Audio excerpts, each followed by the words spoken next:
Hello students, welcome back. Welcome to our YouTube channel. Here, ఇప్పుడు నేను దేనికి వచ్చానంటే మళ్ళీ to explain about the other subject. Remaining subjects వాటి మీద ఫోకస్ అవి ఎలా వస్తున్నాయి, ఆ సబ్జెక్ట్స్ లో క్వశ్చన్స్ ఎలా వస్తున్నాయి, వేటి మీద ఎక్కువ కాన్సంట్రేషన్ ఉంది, అలాగే వాటిలో ఆన్సరింగ్ ఏ రకంగా చేయాల్సి ఉంటుంది, మన ఏపీ సిలబస్కి తెలంగాణ సిలబస్కి డిఫరెన్సెస్ ఏంటి అని ఎక్స్ప్లెయిన్ చేసుకుంటూ వీడియోస్ చేస్తూ వస్తున్నాను. ఫస్ట్ నేను డేటా స్ట్రక్చర్స్కి సంబంధించిన వీడియోని రిలీజ్ చేశాను. ఇప్పుడు నేను డిబిఎంఎస్ సబ్జెక్ట్కి సంబంధించిన కంపారిజన్ని, దానికి సంబంధించిన క్వశ్చన్స్ ఎలా వస్తాయి అనే దాన్ని బేస్ చేసుకుని ఒక చిన్న అనాలిసిస్ని ఎక్స్ప్లెయిన్ చేయడానికి ఇక్కడ వచ్చాను. డిబిఎంఎస్ అని సింపుల్గా అంటున్నాము. మనకి ఏపీ సిలబస్లో ఆర్డిబిఎంఎస్ అన్నారు, అలాగే తెలంగాణ సిలబస్లో కూడా RDBMS. So I should write it as RDBMS only, relational database management system. ఈ ఆర్డిబిఎంఎస్ సబ్జెక్ట్లో సిలబస్ వైజ్గా ఫస్ట్ అబ్జర్వ్ చేస్తే ఏపీ సిలబస్కి తెలంగాణ సిలబస్కి సింప్లిఫైడ్ వర్షన్ ఏపీలో ఉంది, తెలంగాణ సిలబస్లో డీటెయిల్డ్ వర్షన్ ఉంది. అంటే ఏపీ సిలబస్ తీసుకున్నారనుకోండి, సింపుల్గా concepts of DBMS, concepts of data model, concepts of ER model, concepts of SQL, concepts of PLSQL అని అక్కడతో స్టాప్ చేసేసారు. అంటే ఏ కాన్సెప్ట్స్ ఉన్నాయి మనకి క్లారిటీ ఇవ్వలేదు. సో క్లియారిటీ లేదు. డేటా స్ట్రక్చర్స్లో తీసుకున్నారనుకోండి, స్టాక్స్, దాని మీద ఆపరేషన్స్, అలాగే సార్టింగు, బబుల్ సార్టు అని వరుసగా ఒక్కొక్క డీటెయిల్డ్ సిలబస్ నొటేషన్ క్లియర్గా ఇచ్చారు. వేరాస్ మన ఆర్డిబిఎంఎస్ ఏపీ సిలబస్ని కనుక క్లియర్గా అబ్జర్వ్ చేస్తే దాంట్లో మనకి స్పెసిఫిక్గా ఇంతవరకు సిలబస్ ఉంది అని ఇవ్వలేదు, జస్ట్ కాన్సెప్ట్స్ అని వదిలేశారు. అంటే ఏమైంది, ఏ కాన్సెప్ట్లో అయినా క్వశ్చన్ రావచ్చు, ఎలా అయినా క్వశ్చన్ ఉండొచ్చు. ఓకే, సో అదే తెలంగాణ సిలబస్ తీసుకున్నాం అనుకుంటే ప్రతిదీ డీటెయిల్డ్గా ఇచ్చున్నారు. అంటే ఫర్ ఎగ్జాంపుల్ ఈఆర్ మోడల్ అన్నాను, ఈఆర్ మోడల్లో ఎంటిటీ సెట్స్ అంటే ఏంటి, రిలేషన్షిప్ సెట్స్ అంటే ఏంటి, వాటి మధ్య డయాగ్రామ్స్ ఎలా డ్రా చేస్తాము, అలాగే normalization. This is one more important point I have to highlight. అదేంటంటే ఏపీ సిలబస్లో కాన్సెప్ట్స్ ఆఫ్ నార్మలైజేషన్ అని వదిలేశారు. నార్మలైజేషన్ అంటే ఏంటి, ఆ నార్మలైజేషన్లో ఎన్ని నార్మల్ ఫామ్స్ ఉన్నాయి, ఫంక్షనల్ డిపెండెన్సీస్ ఎలా ఉన్నాయి, ఇవన్నీ యాక్చువల్గా ఆ కాన్సెప్ట్స్లో వస్తాయి. ఎంతవరకు చదవాలి, ఎక్కడ స్టాప్ చేయాలి అనే ఐడియా మనకి దాన్ని చూస్తే రాదు. కానీ తెలంగాణ సిలబస్ని చూస్తే క్లియర్గా తెలుస్తుంది. ఏముంది, what is meant by functional dependency, ఆ ఫంక్షనల్ డిపెండెన్సీస్ని డిరైవ్ చేసేది ఎలాగా, ఆ తర్వాత ఆ ఫంక్షనల్ డిపెండెన్సీస్ వల్ల మనకి ఎలాంటి ప్రాబ్లమ్స్ రేజ్ అవుతున్నాయి, వాటినే మనం అప్డేట్ అనామలీస్ అని అంటాం. సో ఎన్ని అప్డేట్ అనామలీస్ ఉన్నాయి, ఆ అప్డేట్ అనామలీస్ని కవర్ చేయడానికి, ప్రాబ్లమ్ని రికవర్ చేసుకోవడానికి, డేటాబేస్ని రికవర్ చేసుకోవడానికి ఏ ప్రొసీజర్స్ ఉన్నాయి అంటే నార్మల్ ఫామ్స్, ఏ నార్మల్ ఫామ్స్ ఉన్నాయి అని క్లియర్గా దాంట్లో ఇచ్చున్నారు. ఏంటి, ఫస్ట్ నార్మల్ ఫామ్ ఉంది, సెకండ్ నార్మల్ ఫామ్ ఉంది, థర్డ్ నార్మల్ ఫామ్ ఉంది, బీసీఎన్ఎఫ్ ఉంది, హయ్యర్ నార్మల్ ఫామ్ అని వదిలేశారు. వెరాస్ మన ఏపీ సిలబస్లో తీసుకుంటే ఎటువంటి స్పెసిఫిక్ నార్మల్ ఫామ్ గురించి డిస్కషన్ లేదు, జస్ట్ నార్మల్ ఫామ్స్, నార్మలైజేషన్ అని వదిలేశారు. డిబిఎంఎస్లో అదే ఆర్డిబిఎంఎస్లో ఓవరాల్గా మనకి కంప్లీట్గా ఫోకస్ ఉండేది నార్మలైజేషన్ మీదే. ఒక టేబుల్ నార్మలైజ్ అయింది అంటే మనం సెక్యూర్డ్గా డేటాని సేవ్ చేస్తున్నట్టే. అలాగే ఆ టేబుల్కి సంబంధించిన బేసిక్ టెర్మినాలజీ ఏముంది, ఆ టెర్మినాలజీకి రిలేటెడ్గా ఎటువంటి ఈఆర్ మోడల్స్ వస్తాయి, ఇవన్నీ కూడా క్లియర్గా అక్కడ ఎక్స్ప్లెయిన్ చేస్తున్నాం. సో ఇక్కడ తెలంగాణ సిలబస్లో తీసుకుంటే అవి ఇచ్చారు. నెక్స్ట్ ఎస్క్యూఎల్కి సంబంధించి ఏ టాపిక్స్ ఉన్నాయో వాటిని డీటెయిల్గా ఇచ్చారు. పిఎల్ఎస్క్యూఎల్ సంబంధించి తీసుకుంటే let me draw the difference. ఏపీకి సంబంధించిన సిలబస్, తెలంగాణకి సంబంధించిన సిలబస్. ఫస్ట్ తెలంగాణ సంబంధించిన సిలబస్ ఇక్కడ తీసుకుంటే సింపుల్గా ఏమిచ్చారు, DBMS, concepts of DBMS. And one more important point, both are having the same weightage called 10 marks. 10 marks weightage తోటి డిబిఎంఎస్ ఆర్డిబిఎంఎస్ సబ్జెక్ట్ మనకి రెండిట్లోనూ ఈక్వల్ వెయిటేజ్ తోటి డిఫైన్ అయింది. డిబిఎంఎస్కి సంబంధించిన క్వశ్చన్స్, తర్వాత ఈఆర్ మోడల్ ఎంటిటీ రిలేషన్షిప్ మోడల్కి సంబంధించిన క్వశ్చన్స్ అండ్ కంపల్సరీగా వస్తున్న క్వశ్చన్స్ ఏంటంటే నార్మలైజేషన్కి సంబంధించిన క్వశ్చన్స్.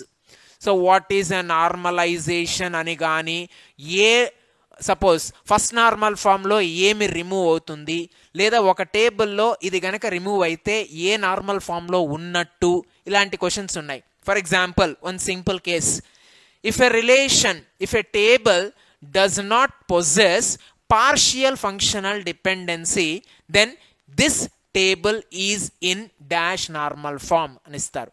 అంటే ఒక టేబుల్లో పార్షియల్ ఫంక్షనల్ డిపెండెన్సీ లేకపోతే అది ఏ నార్మల్ ఫామ్లో ఉన్నట్టు అనే క్వశ్చన్ రేజ్ చేస్తారు. అంటే అప్పుడు ఏమొస్తుందండి? Second normal form. దానికి answer second normal form. So మనం ఇక్కడ ఏం గుర్తుపెట్టుకోవాలి?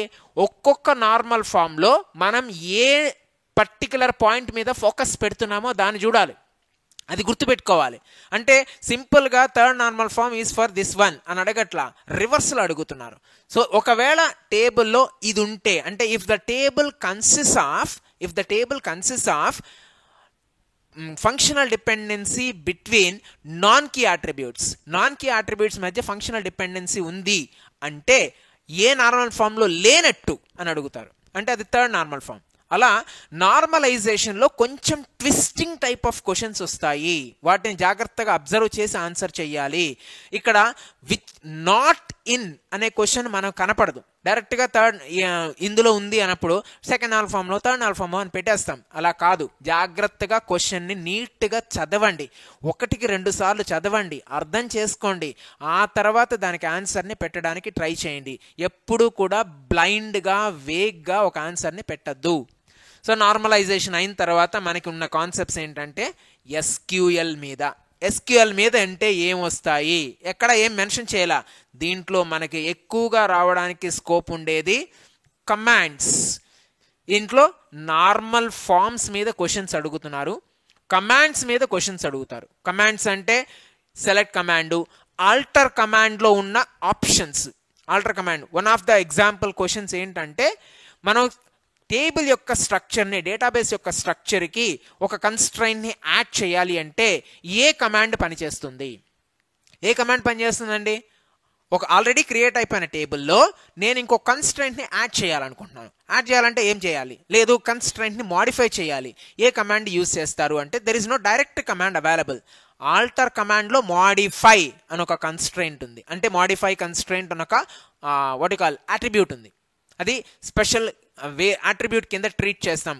కమాండ్కి అట్రిబ్యూట్స్ ఉన్నాయి, ఆ అట్రిబ్యూట్ కింద ట్రీట్ చేసి దాని ప్రకారం మన ప్రాపర్టీస్ని సెట్ చేసుకుంటూ వస్తాం. సో కమాండ్స్ మీద ఫోకస్ ఎక్కువ. నెక్స్ట్ PLSQL ఉంది.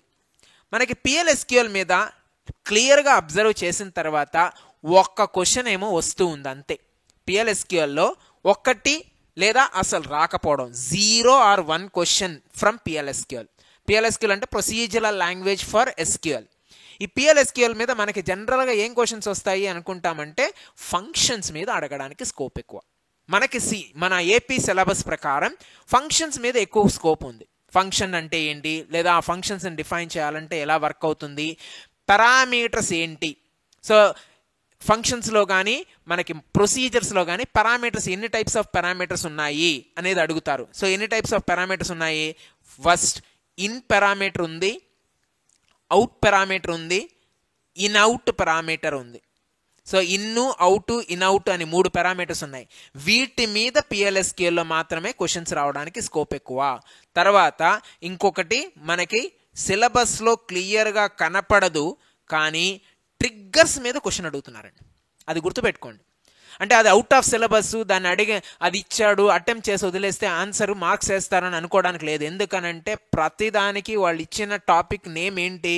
Concepts of DBMS, concepts of ER model, concepts of PLSQL అని. అంటే ట్రిగ్గర్స్ అనేది PLSQLలో కాన్సెప్టే. అది అలా ఇచ్చేసినప్పుడు అంటే జనరలైజ్డ్గా సిలబస్ నేమ్ని టైటిల్లో డిఫైన్ చేసినప్పుడు ఏ క్వశ్చన్ అయినా అడగడానికి స్కోప్ ఉంది. అందుకని మనం అది రాదు అని వదిలేసుకోవడానికి లేదు, కంపల్సరీగా అడుగుతున్నారు కంపల్సరీగా ట్రిగ్గర్స్ మీద ఒక క్వశ్చన్ ఉంది. అదే తెలంగాణ సిలబస్ని కనుక అబ్జర్వ్ చేస్తే దాంట్లో డీటెయిల్డ్గా ఉంది. నేను ఆల్రెడీ చెప్పాను ఇందాకే, డేటా స్ట్రక్చర్స్లో ఎలా అయితే డీటెయిల్డ్గా సిలబస్ ఇచ్చున్నారో అలాగే ప్రతి సబ్జెక్ట్లోనూ డీటెయిల్డ్గా సిలబస్ని డిఫైన్ చేసి ఉన్నారు. సో తెలంగాణ సిలబస్ని కనుక అబ్జర్వ్ చేస్తే ఇక్కడ మనకి DBMS అంటే data models. Let me clearly right here. Data models అంటే ఏంటి, డేటా మోడల్స్ మీద ఒక క్వశ్చన్ వస్తుంది. తర్వాత data views of data, views of data.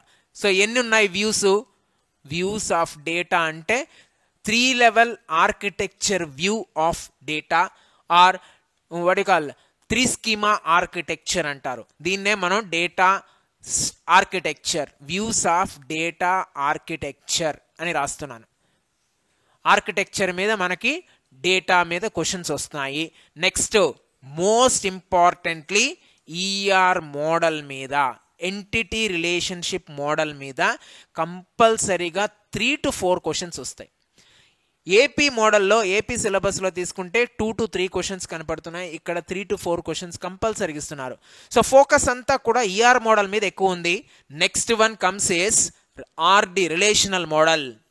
Relational మోడల్లో మనకి ఇంతవరకు క్లియర్గా అబ్జర్వ్ చేసినప్పుడు ఏ రిలేషనల్ ఆల్జిబ్రా క్వశ్చన్ కూడా రాలేదండి.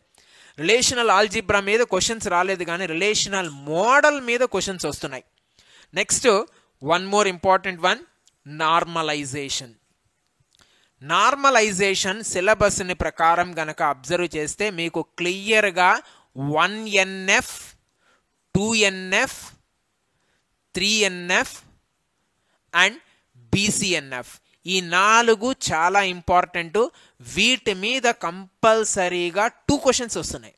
సో ఓవరాల్గా 10 క్వశ్చన్స్లో కంపల్సరీగా నార్మలైజేషన్ మీద 2, ER మోడల్ మీద 2 and then comes is your SQL మీద 2 to 3 క్వశ్చన్స్ వస్తాయి.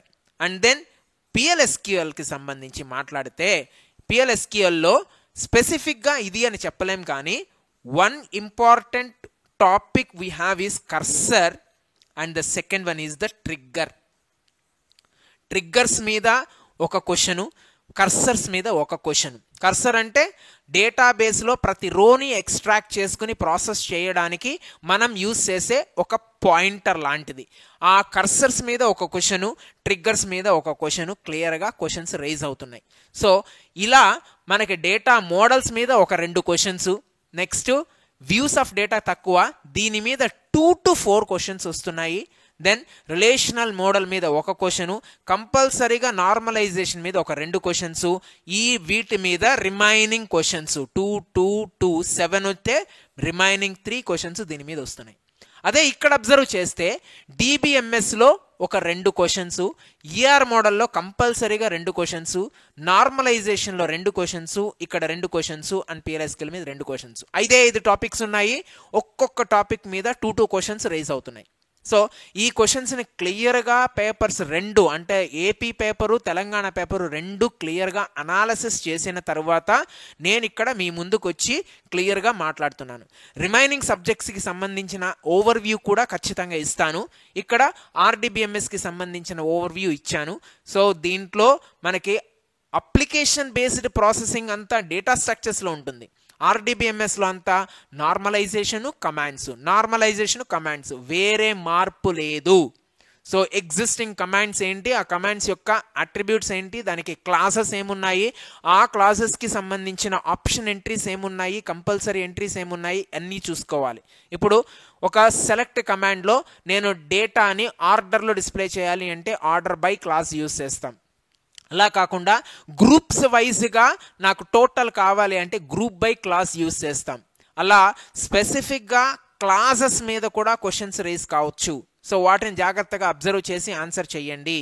కంటిన్యూస్గా వచ్చు అనే కాన్ఫిడెన్స్తో కాదు, క్లియర్గా చదివి ఆన్సర్ పెట్టండి. ఎందుకనంటే కొంచెం ట్విస్టింగ్గా క్వశ్చన్స్ అడుగుతున్నారు. ఇంతకుముందు క్వశ్చన్స్ డైరెక్ట్గా ఉన్నాయి. ఈ set 2024 papers AP and Telangana 2 కనుక క్లోజ్గా అబ్జర్వ్ చేస్తే కొంచెం ట్విస్టింగ్గా ఉన్నాయి, ఆలోచించి చేయాల్సిన అవసరం ఉంది. సో ఎనీ హాఫ్ RDBMS మీకు 10 మార్క్స్కి మనం 10 మార్క్స్కి 10 out of 10 without any negative nature or ఎటువంటి ఇది లేకుండా హెసిటేషన్ లేకుండా మార్క్స్ తెచ్చుకోవచ్చు. So all the best for your RDBMS paper.